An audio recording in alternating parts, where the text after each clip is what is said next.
He had, he said he noticed, he goes, there's something, I can see it in your play, you're not paying attention, you're really spacey, you're forgetting plays, I'm having to call timeout during practice, because the play I've run 50 times, I'm like, all right, what do we do on this play? And everyone noticed it. And of course mine, I'm telling you the severe part of it, there's lesser stories, but, so I sat out for a year, and I was going to come back, and I spent 2009 and 2010, 6 months of both those years in bed with migraines.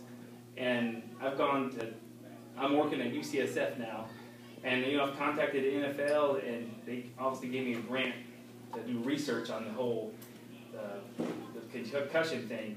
And now my whole mindset's changed. I'm like, well, what could I have done to not, and then now that I've learned what a concussion is, like, if you're hitting someone and you see flashes of light or you're getting any kind of, discomfort, those are different degrees of concussion. Concussions aren't just knocking somebody out and you don't know where you're at, or you're dizzy or slurring. Those are the bad ones. And, it's shit. What was it, yesterday? I spent all NFL Sunday at the hospital, UCSF, and getting migraine. Yeah. And, it's nonstop. It's gotten to the point where, it's grueling. Yeah. And then I'm like an open book now, trying to learn as much as I can, and I don't see, and I tell guys this, and I don't see it, and even now I tell you I'm okay, I'm fine. If I had to play tomorrow, I'm like, yeah, I'm fine. I'm not gonna say I'm not gonna play, but he might not let me go. But and that's the hard part is your kids. You're always gonna. The player's always gonna be all right. I mean, if he feels like he can run, like you said, your son, he felt all right. Like he went ahead and played. And all the guys do that. And I don't have the answer to how to change that. Because I come from a generation as you go until you drop dead. So, only thing I would think was maybe the kids, maybe being more alert of the symptoms of a migraine or a concussion. And I always tell people it's not bad to have it, but if you have it, you need to say something. Because then you can maybe, prevent if you take a week or so off to make you, get yourself back. But if you don't say something, you can pile them on top of each other. They just get worse, do they not? And so, that's basically my spiel. I just I'm all about educating the younger kids. Because, I've talked to college kids, and they don't give a shit. They're taught the same way I was. The same way I was taught. And they think a concussion is getting knocked out, and that's not what that is a concussion, but that's not it. That's the one where you need to be taken off somewhere. Those aren't the ones that, pile up and get you.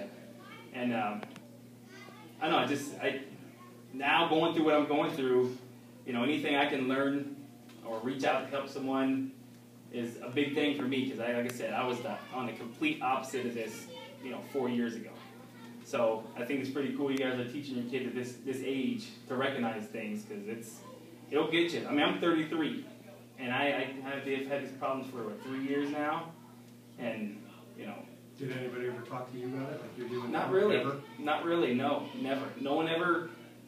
I'm telling you, concussions didn't become a big deal until a group of guys 3 or 4 years ago. Like there's what is it? Traumatic.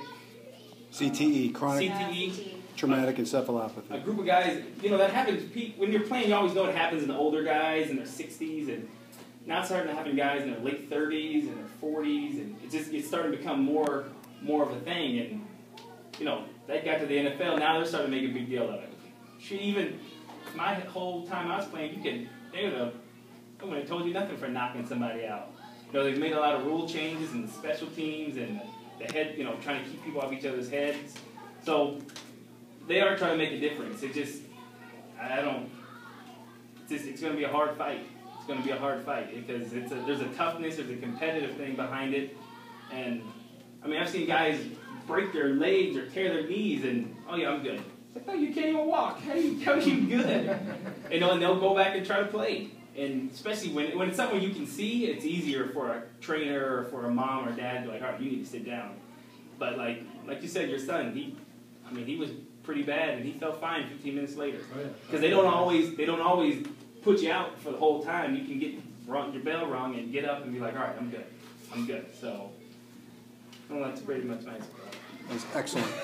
Excellent. Thank you very much.